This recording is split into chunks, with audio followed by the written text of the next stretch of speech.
So let's go ahead and take a look at the iPhone 15 Pro Max and compare it against the iPhone 12 and see which particular iPhone is the better one for you. Now, both these iPhones have a lot of, different type of capability, and there's not really one that's, significantly way better in every single area, but the iPhone 15 Pro Max for sure is the better iPhone in the majority of areas that I can probably think about. So just kind of keep that in mind in the back of your head. Now, with the iPhone 12, this particular iPhone came out in 2020, and it was a very, very good iPhone when it first came out. I was a big fan of this product. I still think it's completely worth buying, and I do think there's a lot of quality and capability behind this type of iPhone.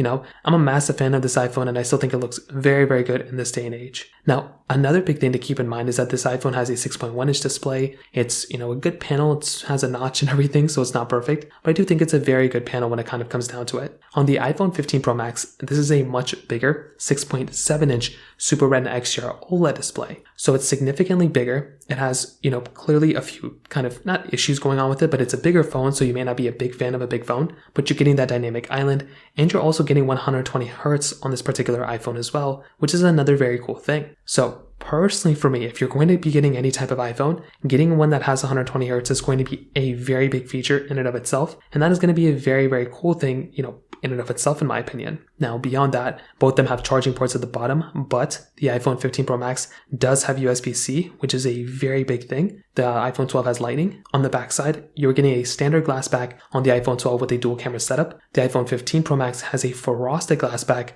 essentially with a, triple camera setup. So this is a pretty big difference here as well. If you are wanting a product that has basically the better type of, experience with the frosted glass back, you're going to be getting that on something like the iPhone 15 Pro Max. It's going to feel more expensive, and that is basically going to be the best one going on here, in my opinion. Now, in terms of cameras, the iPhone 12's camera still is very good. You are missing the telephoto lens, but you're still getting, 4K at 60 on the front and the back. The 15 Pro Max is giving you that telephoto lens. It's also giving you better quality on almost every single feature set that you could probably think of on both of these products. So that right there is a very big thing to keep in mind as well. Like if you're wanting a product that's going to be probably standing the test of time for a longer period of time and having one of the best cameras you can have in this day and age, by far the iPhone 15 Pro Max is going to be giving you that. In terms of software longevity, this is another massive W for the iPhone 15 Pro Max. This phone is going to be lasting a much longer period of time than the iPhone 12. The iPhone 12 is still going to be supported with software. This phone is still going to be here for many, many years to come. Probably in I take that back, maybe like another 2 years. But the iPhone 15 Pro Max is going to last for so many years,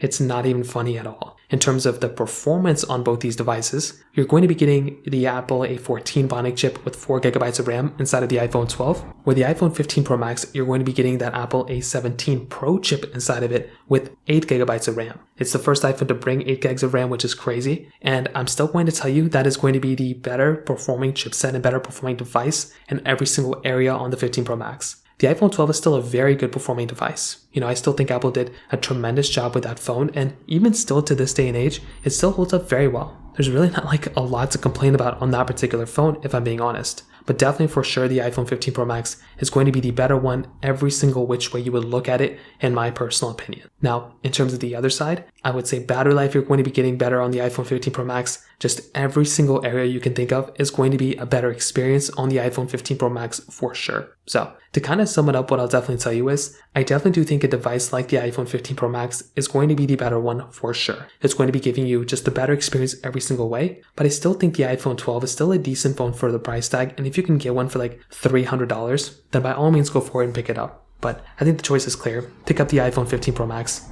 or an iPhone 15 Pro, and you're going to be getting a better device for sure. So that kind of covers it up there. If you have any other thoughts or questions, let me know in the comment section below. Hit the like button, that means so much, but definitely hit that subscribe button. More importantly than everything else, I love every single one of you guys. Hopefully I'll catch you guys in the next video. Peace out till then.